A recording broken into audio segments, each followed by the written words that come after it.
আসসালামু আলাইকুম। আমার আজকের রেসিপিটা অনেকটাই লোভনীয় এবং মুখে জল আনার মতো, বিশেষ করে তাদের জন্য যারা আচার খেতে পছন্দ করেন। আচার বানাবো না, রান্না করে দেখাবো আচারি বেগুন, যেটা কম বেশি অনেকেই রান্না করতে পারেন। তবে যাদের এখনো রান্না করা হয়ে ওঠেনি বা শেখা হয়ে ওঠেনি, আশা করি আজকের রেসিপিটা তাদের কিছুটা উপকারে আসবে। চলুন তাহলে আজ আচারি বেগুন রান্না করি।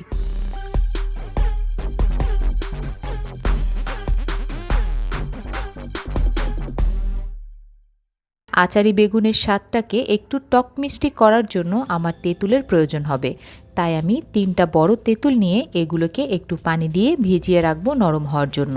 পরবর্তীতে এখান থেকে তেঁতুলের কাঁধ বা মাড় বের করে নেব। তেঁতুলটাকে ভিজতে দিয়ে বেগুনগুলো প্রসেস করব। আজকে আমি এখানে 300 গ্রামের মতো লম্বা বেগুন নিয়ে এগুলোকে ছোট ছোট টুকরা করে মাঝখান থেকে ফালি করে নিয়েছি।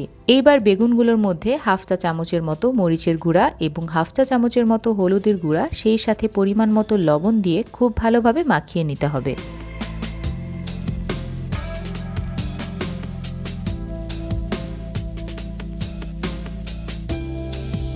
মাখানো হয়ে গেলে 15 মিনিটের জন্য এগুলোকে রেখে দেব, যেন লবণটা একটু ভেতরে ঢোকে।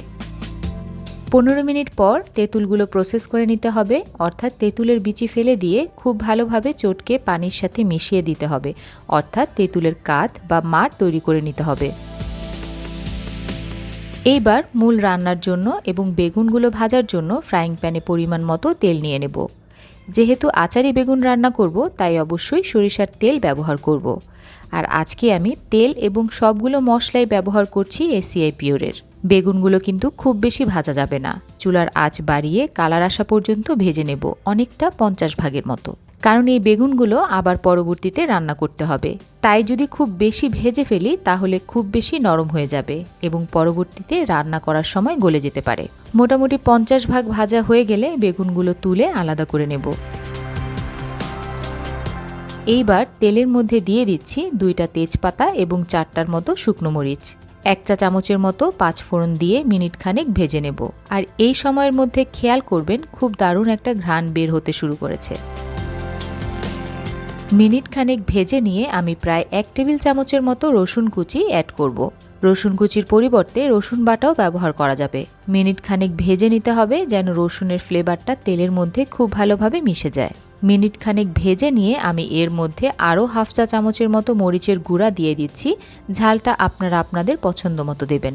সেই সাথে অ্যাড করব 1 টেবিল চামচের মতো সাদা সরিষা বাটা। খুব সামান্য লবণ অ্যাড করব এই মশলাগুলোর জন্য। এবার এগুলোকে খুব ভালোভাবে কষিয়ে নেব।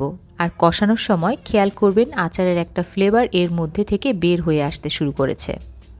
মশলাগুলোকে খুব ভালোভাবে কষিয়ে নিয়ে ভাজা বেগুনগুলো দিয়ে দিব এবং আরও মিনিট খানেক রান্না করব। মিনিট খানেক পর এর মধ্যে তেঁতুলের মাড় বা কাঁধ দিয়ে দেব। খুব সামান্য পানি অ্যাড করব, খুব বেশি পানি আবার দিতে যাবেন না, কারণ চিনি অ্যাড করব, চিনি থেকেও যথেষ্ট পানি বের হবে। সেই সাথে অ্যাড করব 1 কাপের 4 ভাগের 1 ভাগ চিনি। এখানে একটা বিষয় বলে দেই, চিনির পরিমাণটা আপনাদের তেঁতুল কি পরিমাণ টক হয়েছে তার উপর নির্ভর করবে, তাই পরবর্তীতে টেস্ট করে চিনিটা অ্যাডজাস্ট করে নেবেন। সব কিছু খুব ভালোভাবে মিশিয়ে অপেক্ষা করব চিনি থেকে বের হয়ে আসা পানি একেবারে টেনে গিয়ে পুরো জিনিসটা ভুনা ভুনা হয়ে আসা পর্যন্ত। আর পানি টেনে গিয়ে যখন ভুনা ভুনা হয়ে আসবে, তখন অ্যাড করব হাফ চা চামচের মতো গরম মশলার গুঁড়া। খুব ভালোভাবে মিশিয়ে আরও মিনিট খানেক রান্না করে নিলেই তৈরি হয়ে গেল মজার স্বাদের আচারি বেগুন। কমেন্টে জানালেই বুঝতে পারবো দেখে আসলে কারো জিভে জল চলে এলো কিনা। গরম ভাত অথবা পোলাওয়ের সাথে খেয়ে দেখবেন, খেতে কিন্তু দারুণ লাগে। এ ছিল আমার আজকের আয়োজন। আবার ফিরবো নতুন কোনো রেসিপি নিয়ে। সেই পর্যন্ত ভালো থাকবেন। ধন্যবাদ।